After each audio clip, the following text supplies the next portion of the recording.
Turning to that tragedy at the border, for the second time this month, a child has died in the custody of U.S. immigration authorities. 8-year-old Felipe Alonzo-Gomez from Guatemala. ABC's chief national correspondent Matt Gutman joins us from Los Angeles with the very latest. Matt. Hey, good morning. When officials say the boy seemed to have flu-like symptoms, but it's unclear what role, if any, the jail-like conditions at Customs and Border Protection stations had in his death. But last night, I spoke with a devastated Border Patrol commissioner who said their facilities are simply not designed to accommodate children and is launching an internal review. A Christmas tragedy, the death of a second child in Border Patrol custody in less than 3 weeks. According to U.S. officials, the boy was identified as Felipe Alonzo-Gomez. He'd been detained 6 days earlier alongside his father and displayed flu-like symptoms on Christmas Eve. Officials say father and son were immediately transferred to this nearby hospital in New Mexico. At 1:20 p.m., the hospital determined the boy had a temperature of 103, but 90 minutes later released the 8-year-old back to CBP custody with a prescription for antibiotics.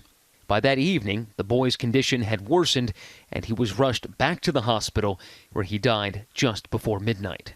I've reached out to Customs and Border Protection to find out what happened and then what we can do to be helpful to the family. Overnight, the CBP calling this a tragic loss, announcing it will be conducting secondary medical checks on all children in its care, with a focus on children under 10. Earlier this month, a 7-year-old girl from Guatemala named Jacqueline died in a Texas hospital, also while in the custody of U.S. Border Patrol.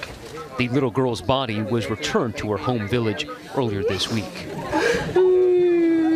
Jacqueline, among an all-time record number of children trying to cross into the U.S., arrived at the border ill, says CBP, but her death leading to outrage and calls for independent investigations.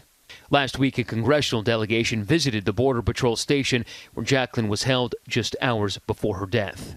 I don't even know how to describe it. You could smell, it was uncomfortable, it was inhumane. What circumstances, what policies may have contributed to her death?